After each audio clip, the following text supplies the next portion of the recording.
Namastê. Tudo bem? Como estamos? Estou eu aqui de volta com o projeto Yoga para Nervosos, do professor Hermógenes. É uma leitura que eu gostaria de fazer assim, uma por dia, né? Mas não dá. O tempo é curto e aí eu preciso me organizar para poder ler gravando, né? Então, esse final de semana eu tive retiro lá no Monte Caruná. E aí ontem foram várias aulas e hoje tô eu aqui me explicando para você, né? Tudo bem. Estamos na quarta parte do livro, olha só. E a quarta parte é as várias frentes. A primeira delas, deixa eu ver se é a primeira ou se eu tô falando coisa demais. Não, yoga terapia, treinamento holístico. Cruzada de perna para o livro ficar mais alto. Aqui começa com uma frase do James W. O sistema ascético mais venerável e cujos resultados têm alcançado maior corroboração experimental é, sem dúvida, o sistema yoga hindu. Olha aí. Então, começa o professor Hermógenes a falar. Quando o homem adoece, adoece todo. É um equívoco considerar uma gripe apenas um mal físico. A predisposição para se resfriar tem causas tanto físicas como psíquicas, morais, filosóficas e até éticas e estéticas. Os germes patogênicos não conseguem grandes êxitos quando assaltam uma pessoa bem nutrida, de moral forte, confiante em si mesma, entregue a Deus, que não tem tempo ocioso para ficar na cama. Hipocondríacos e histéricos, ao contrário, são criaturas doentes, fracas, vulneráveis e exatamente o são por motivos psíquicos e até mesmo metafísicos. Creem mais na fraqueza e no poder das doenças do que no oposto, na imunidade e nas extraordinárias capacidades autoterapêuticas da mente e do organismo. Todos reconhecem e as estatísticas confirmam a existência de sujeitos azarados, aqueles que, se um tijolo cai de um andaime, é precisamente em sua cabeça. São pessoas predispostas a acidentes e marcadas pela fatalidade. Para tais indivíduos, vale dizer que bateram com o carro ou fraturaram a perna num tombo de banheira por uma causa psíquica. A ciência psicossomática tem feito bons progressos no estudo da chamada infortunística. Freud, em sua psicopatologia da vida cotidiana, admitiu serem os conflitos interiores as causas dos acidentes diários. Inquéritos efetuados por Masburg assinalaram que 1/8 da população dos Estados Unidos é propenso a acidentes e essas pessoas apresentam características psicológicas comuns que possibilitam identificá-las. Interessante isso, hein? Ora, se moléstias infectocontagiosas e até acidentes, mesmo a agressão assassina, que em nada poderiam parecer dependentes do psiquismo e de nossas crenças filosóficas, frequentemente tem causa psíquica. Que dizer da distonia neurovegetativa? Que dizer das 10.000 roupagens dos distúrbios neuróticos? Um estressado é um enfermo integral, como nenhum outro. Caiu doente em todos os planos do seu ser. Não bastante serem mais nítidos seus sofrimentos físicos e psíquicos. O homem adoece todo, e seus males orgânicos têm causas nos níveis mais sutis do seu ser. Por isso, somente uma terapia holística definitivamente pode curar. Desde os primórdios da humanidade, a arte de curar era psicossomática. Não se cingia apenas a tratar do corpo. Os pajés, os feiticeiros, os medicine men, os xamãs de todas as tribos foram os precursores da moderna medicina psicossomática. Seus cerimoniais, amuletos, trabalho de magia, tinham poder curador, porque atuavam a partir do plano mais sutil e, por isso mesmo, mais poderoso, o espírito. O tempo passou e a ciência médica atravessou recentemente uma fase em que se descuidou das causas sutis das enfermidades e dos estados psíquicos de seus doentes, concentrando-se em aliviar sintomas físicos e tratar do corpo ou parte dele. Mas veio a reação. Abre aspas. A chamada medicina psicossomática surgiu efetivamente como uma reação compreensível e, por sinal, salutar. Aquela outra medicina que, ainda no primeiro quartel do século XX, se obstinava em definir-se e apresentar-se como estrita examinadora do corpo, mantendo-se tenazmente esquecida, pelo menos na aparência, de que um corpo humano, estritamente observado como corpo, como coisa puramente física, só pode sê-lo depois da morte. Gomes de Araújo, citado por Pacheco e Silva, em Medicina Psicossomática, Ministério da Educação e Cultura, no Rio de Janeiro. A reação, ouso sugerir, precisa ampliar-se, completar-se. Enquanto a medicina moderna, psicossomática, vira o homem apenas em seus níveis mais densos, o físico e o psíquico, ainda estará tratando de um homem incompleto. O homem integral é visto pelas escolas hinduístas como formado por 5 coxas ou revestimentos. Então, esses 5 coxas são bem interessantes.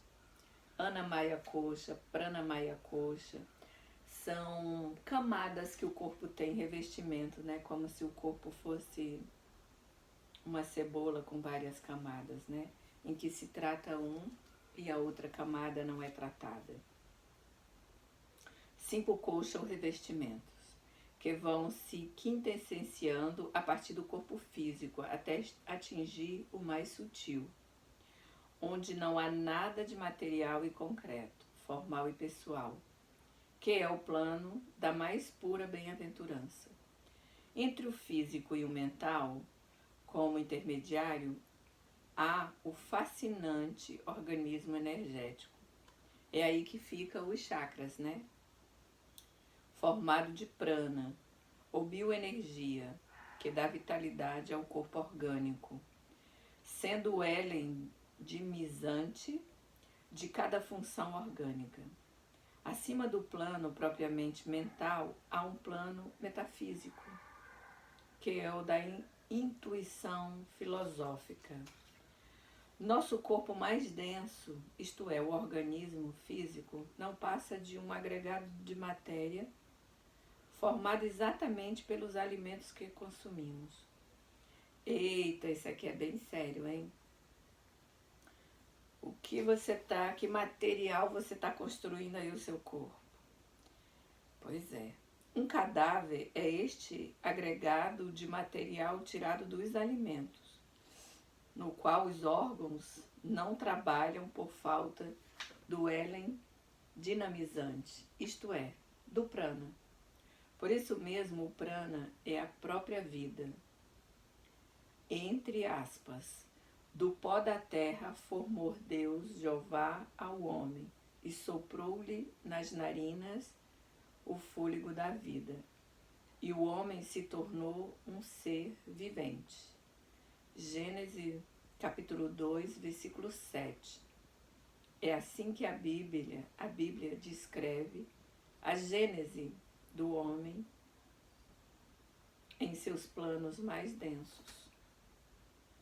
Os planos mais sutis, mais abstratos, menos materiais, menos pessoais, menos limitados pela forma, por isso mesmo, mais próximo do infinito e da eternidade, são mais poderosos do que os que estão presos nas malhas do tempo e das formas.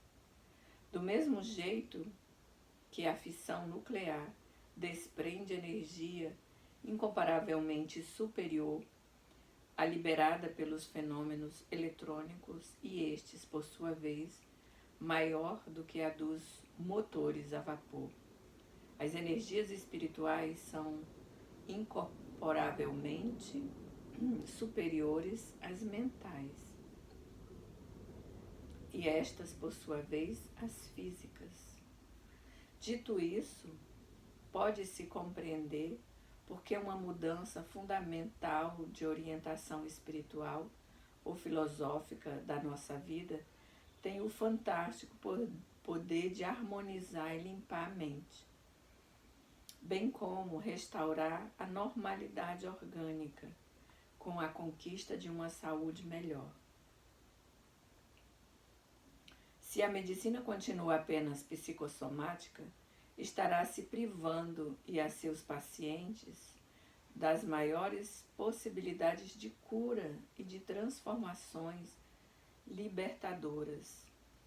Continuará a utilizar-se de um velho trenzinho a lenha e deixando de lado um veículo a combustível nuclear, que é o espírito. Coisa linda essa comparação, hein?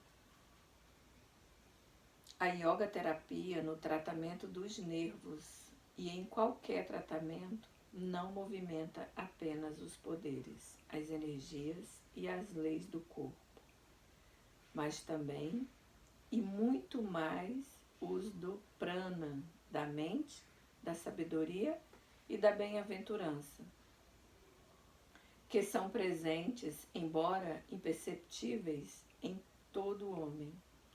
Sua eficiência não está apenas em recorrer aos planos mais profundos, sutis e abstratos, portanto mais potentes, mas também por lançar mão simultaneamente de todos os recursos, desde aqueles que a atual medicina psicossomática normalmente usa, até aqueles que ainda lhe escapam, por desconhecidos.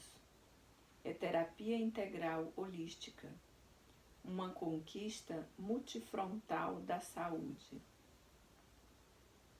Somente visando a uma compreensão melhor, vamos adiante falar isoladamente dos tratamentos e treinamentos segundo as várias frentes de ação: frente filosófica, frente moral, psíquica e somática, a do corpo físico. Na prática yoga terapêutica, as várias frentes agem simultânea e sinergicamente.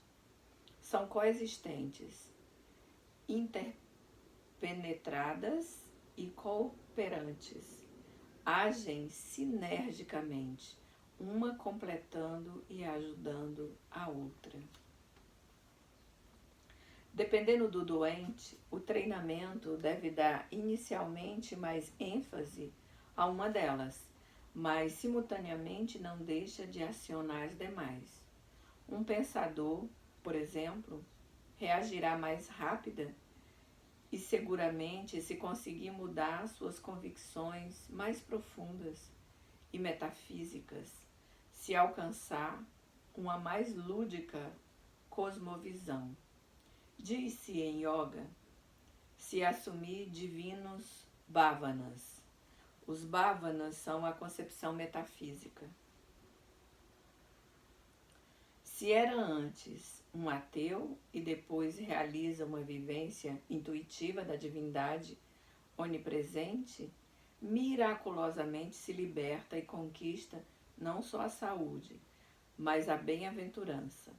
Já um indivíduo física e psiquicamente primitivo só chegará a refinados estados de felicidade espiritual se o treinamento conseguir aliviar de imediato seus sofrimentos de asmático ou de hipertensão, devendo, portanto, começar com asanas, as posturas psicofísicas, exercícios respiratórios, que são os pranayamas, técnicas sedantes e relaxantes, como yoga nidra e relaxamento, meditação.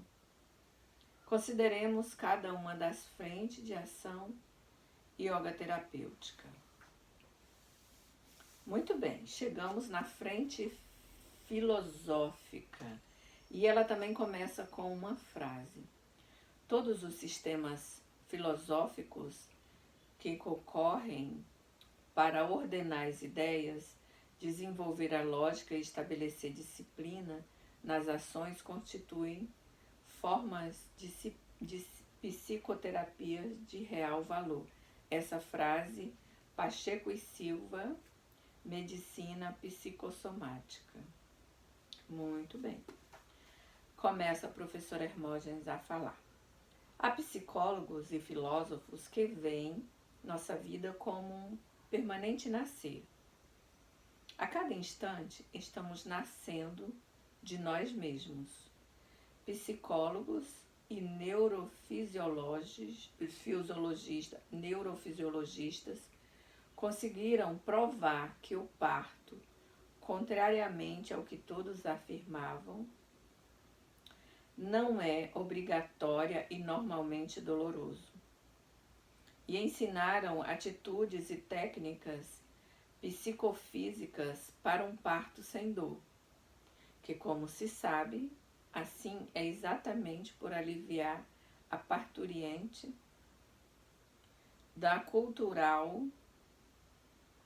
do cultural compromisso de sofrer naquela hora. Se viver é um perene nascimento, o yogin é aquele que o faz com o mínimo de dor. Yoga é, portanto, um autoparto sem dor, em escala existencial. O yogin defende-se da dor, não por negar-lhe a existência, como se fosse um otimista ingênuo, não por tentar os 1000 modos de fuga, próprio dos fracos, mas por saber aceitá-la e de forma alguma temê-la. Aprende a vencê-la com inteligência e técnicas. Muito bem. A vida de um estressado, de um ansioso, se torna um autoparto terrivelmente doloroso. Nenhum otimista o convence de que está tudo bem e de que há uma felicidade onipresente. Sua mente e seu organismo todos os dias lhe dão a mais veemente lição da onipresença, da infelicidade e da angústia. O método filosófico yoga, em escala humana, entre parênteses, viver feliz começa por concordar com o ansioso, dizendo-lhe: sem dúvida você sofre. Sem dúvida todos sofrem. No entanto, o sofrimento não é onipotente. Há remédio contra ele. Não o remédio que até hoje todos buscam e com o qual acabou-se desiludindo. Fecha aspas. O yoga lhe oferece não um processo de escape, não a efêmera anestesia dos prazeres, pelo menos o que o vulgo entende por prazer. Este prazer, manufaturado com o mesmo material de que o sofrimento é feito. O gozo material e vulgar não é eficiente antídoto para a perene dor existencial. Esta só é vencida com a realização do que é essencial, isto é, do espírito. E isso requer tempo, persistência, fé, prática, transformações no físico, no psíquico, no social, no filosófico, no regime alimentar, bem como no comportamento moral e nas relações humanas, no cotidiano e na vida inteira. Isso é bem interessante, né? Porque, como eu já falei aqui antes, existem alguns alimentos que ajudam a potencializar a ansiedade. E a gente sabe disso hoje, né? Como muita cafeína, muitos refinados, farinha branca, alguns altamente inflamatórios, né, como açúcar, glúten, lactose. Então, muitas vezes a pessoa começa um processo de aliviar-se com o yoga, mas ela se nega a fazer umas mudanças. E às vezes ela passa muito tempo praticando e ela não tem aquele resultado que ela busca porque ela se nega a deixar de comer o pãozinho francês com manteiga, requeijão, sei lá, e o cafezinho com açúcar branco, né? É um exemplo meio bobinho, mas é real. Bom, vamos nós. Em relação ao problema dor, prazer ou sofrimento, felicidade, os filósofos se dividem em otimistas e pessimistas. Os primeiros afirmam ser a dor real, universal e perene por si mesma, enquanto o prazer ou a felicidade não passa de simples ausência de sofrimento.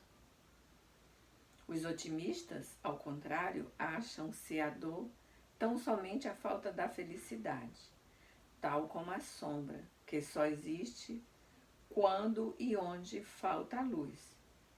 Os primeiros veem o mundo como um desastrado desterro e o existir em si mesmo. Um sofrer incessante e sem esperança, entre aspas, neste vale de lágrimas, fecha aspas. Há muito mais pessimistas que otimistas. O que mais se ouve são reclamações, lamentos e ais. Há muito mais rostos tristes que sorridentes. Há muito menos indivíduos corajosos e afirmativos. Há muito menos indivíduos corajosos e afirmativos que amedrontados e negativos. Será, gente, que tem mais gente? Bom, é raro encontrar quem tenha paz e seja autossuficiente em seu contentamento. É imenso, no entanto, a legião dos descontentes e aflitos. Ninguém escreveu um livro satirizando o pessimista. Mas Voltaire ensina o mundo a rir-se do otimismo do ingênuo, Pangloss. As plateias estão sempre lotadas quando se representam tragédias e dramas que pseudo-realistas escancaram a fase sórdida, negra e mórbida dos fatos sociais e das pessoas. Não estou querendo catequizar ninguém para um otimismo piegas e enganoso. Não é minha intenção dar pinceladas amarelas em todas as manchas de sombras da paisagem. A filosofia yoga poderá até ser chamada pessimista, quando mostra ser este mundo maiávico, quer dizer ilusório, feito de experiência dolorosa, concluindo que viver é conviver com a dor. A mesma filosofia pode ser chamada, no entanto, otimista, ao ensinar um remédio para a dor da existência. Há não só uma salvação, mas também uma explicação para a dor. Tanto há um modo de amenizar como de evitar o sofrimento. O yoga é, portanto, uma filosofia da realidade. Nem pessimista, nem otimista. Afirma ser a realidade, em sua manifestação ilusória, feita de opostos, luz e sombra, alegria e tristeza, riqueza e pobreza, fome e saciedade, altos e baixos, dias de sol e de chuva, rigor de inverno e de verão, umidade e escura, trigais e espinheiros, desertos e flores, guerra e paz, harmonia e discórdia, berço e esquife, cair e levantar-se, ódio e amor. São opostos e complementares. Um não existe sem o outro. Nos extremos de um, o outro nasce. Sucedem-se e coexistem. Estão aqui e além, fora e dentro. Foram, são, serão. Gostei disso, hein? Um não existe sem o outro. Nos extremos de um, outro nasce. Sucedem-se e coexistem. Estão aqui e além, fora e dentro. Foram, são, serão. O yogin é permanentemente sereno e equânime, isolado da dualidade, longe do alcance das fugazes manifestações do real. Para ele, tudo é necessário e nada indispensável. Sabe conquistar o positivismo, mas não se perturba se o perde. Sabe evitar o negativo, mas não se apavora quando por ele apanhado.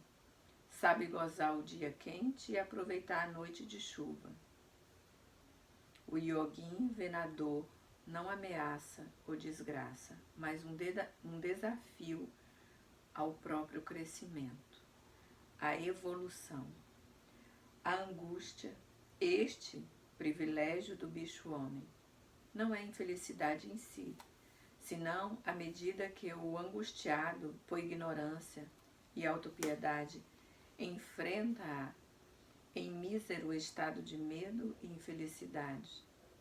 Para o yogin, angústia é saudade da perfeição, da plenitude, do amor universal onipresente, de Sat Chit Ananda. Essa frase, Sat Chit Ananda, é um mantra. Sat Chit Ananda quer dizer ser supremo, a consciência, a bem-aventurança, o absoluto. Sentir angústia é ouvir a voz chamar, num gesto paternal que convida ao regresso ao divino lar. Sem o desafio e a convocação, representados pela angústia, o Diva, alma individual em evolução, o Diva, entre parênteses, alma individual em evolução, se perderá, totalmente alienado, nesta existência maiávica, ilusória, onde os prazeres são muitos, mas decepcionantes. A vitória sobre a angústia, em última e definitiva instância, consiste em a alma individual em evolução, Diva, entregar-se na alma universal, Paramatma. A dor, em todas as suas nuances e níveis, é filha do pecado e neta da ignorância. Uma criança pode, por ignorância, beber água poluída. Isso seria seu estado. Isso seria seu pecado, o seu erro. E, consequentemente, cair presa do sofrimento de uma infecção, podendo até morrer. A filosofia yoga diz igualmente que, por ignorância, avidya, o homem comum bebe a água poluída do pecado, causando a si mesmo os piores danos, seus próprios sofrimentos. É a chamada lei do karma, lei da causalidade, causa e efeito, segundo a qual cada um é responsável por seus atos, trazendo para si mesmo o bem ou o mal, a bem-aventurança ou a desgraça, como consequência dos atos que praticar. O homem peca porque é ignorante. Ele ignora a realidade de Deus. Ignora que ele e o Pai são um só. Ignora que ele e o próximo e até mesmo seu inimigo, entre parênteses, também são um só. Ignora a lei do karma e que ele, consequentemente, é o artifício de seu próprio destino. Por outro lado, vive sob a convicção de ser um degradado, um cão sem dono, uma presa de Satã ou das enfermidades, mas achando ter o direito de vir e ser feliz de qualquer modo, até mesmo à custa do sofrimento dos outros. Por ignorância, crer num Deus antropomórfico a quem recorre somente nas horas de necessidade. Por ignorância, já não acredita num Deus que não tem atendido às suas orações egoístas. Eita, ele dá umas puxadas de orelhas, né? Sendo ignorante, tem a ilusão de impunemente poder fazer todas as formas de maldade, desde que ninguém sabe que fui eu o autor. Por ignorância, vem cometendo e cometerá toda sorte de violência contra a infalível lei do karma e, portanto, contra si mesmo, embora enganosamente queira ferir os outros.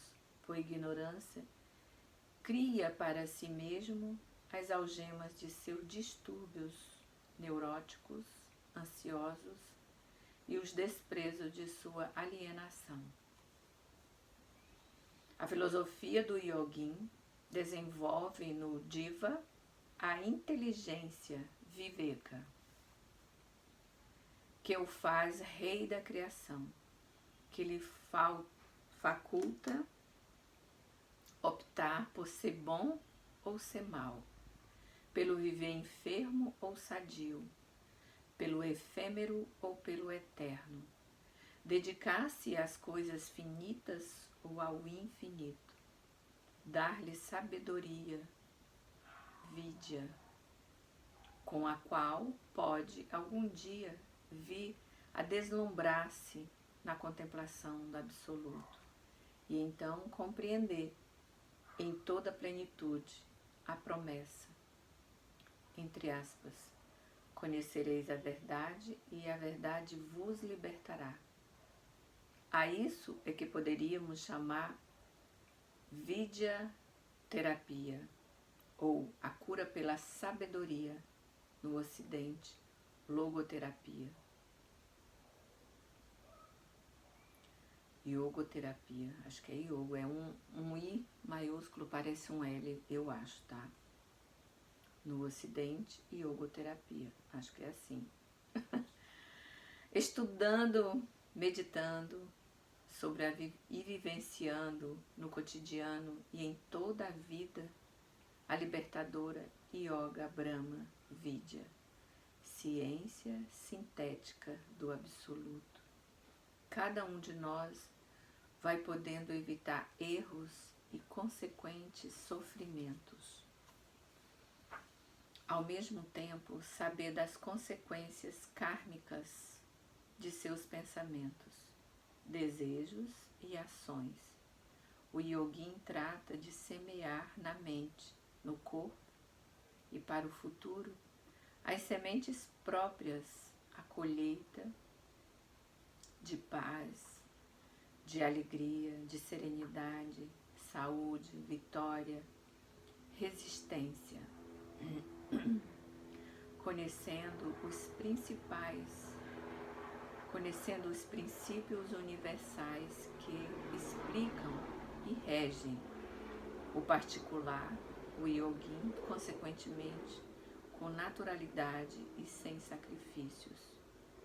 Alimenta atitudes internas e sutis, bhavans, condizentes e germinadoras do desejos, ichas, sublimes, que constituem as motivações mais profundas de seu agir no mundo.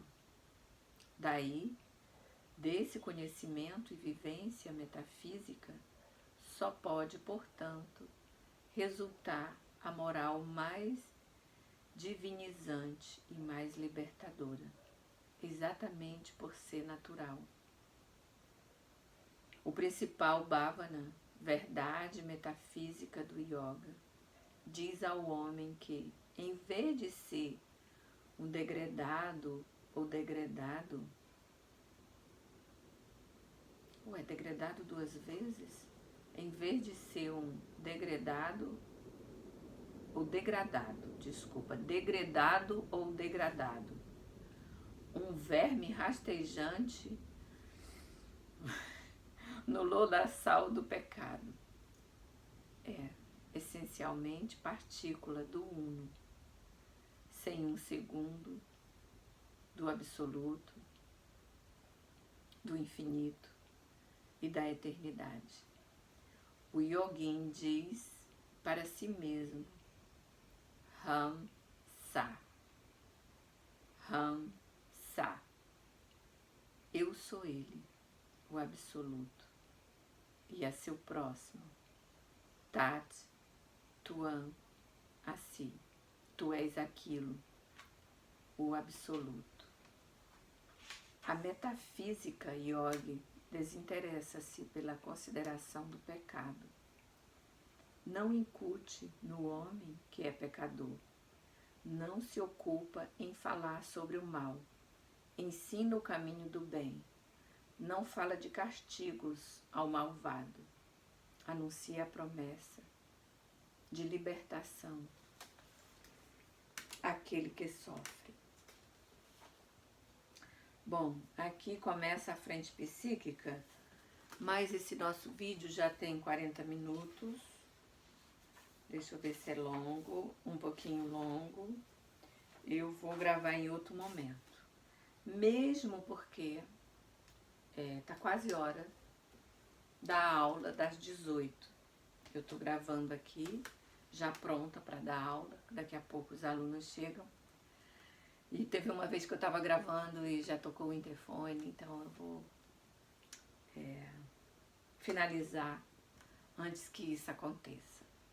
Um beijo aí no seu coração. Eu espero que esse livro, né, que essas leituras que eu tenho feito desse livro possa ajudar você, possa ajudar alguém que você conhece e que vive em estado de sofrimento. O estado de sofrimento não é escolhido pela pessoa, ela não escolhe, ela apenas não sabe que sofre porque ela não conhece Santosha, o contentamento. O yoga tira o véu da ignorância daquilo que a gente desconhece, né? Então, quando eu comecei a minha prática, eu lembro de eu ter feito um comparativo que parecia que eu tinha algo que me impedia de olhar para os lados e seguia uma mesmice, uma normose. Eu não sei se o professor Hermógenes nesse livro vai falar da normose, mas lá no retiro a gente viu uma frase dele, né? Que é Deus me livre de ser normal. Então essa normose, esse olhar só para frente, faz você ser escravo da moda. Ah, eu vou usar a minha unha assim porque tá na moda. Do cabelo. Há pouco tempo a gente teve moda do cabelo totalmente liso. E aí as pessoas tiveram consciência de voltar os seus cabelos serem com cachinhos e naturais. Então, quando você pratica, você não deixa com que os outros ditem a sua moda. Você faz ela do jeito que você entende que é bom para você. Você não fica preso a uma normalidade, a um padrão que tem que ser todo mundo assim, né? Então é isso, amores. Um beijo aí no seu coração. Se você está ouvindo ouvindo, assistindo, de manhã, de tarde, de noite, não sei qual a hora que você vai ver, ouvir, assistir. E se você lembrar de alguém querido, envia o primeiro vídeo para a pessoa. Esse aqui já é o 7º ou 8º, não me lembro agora, eu vou olhar antes de postar. Então, nele a gente está falando de coisas que todo mundo já sabe, mas algo impede a gente de ver, sabe? É como se a gente tivesse aquela visão só para frente. Então, quando é dito coisa, a gente para pensar e diz, poxa, como é que eu nunca pensei nisso antes? E é isso. O professor Hermógenes usava uma linguagem assim, diferente da nossa hoje, mesmo porque esse livro foi escrito nos anos 60. Então, olha quanto tempo tem. Eu nasci em 67, então vai ver que ele foi escrito, eu nem tinha nascido, nem você, nem sei, né?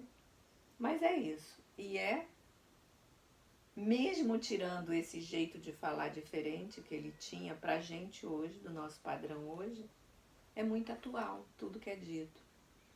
E a gente sabe que o yoga traz a pessoa para a mente consciente, mostra o ser humano saudável e satisfeito que nós já somos.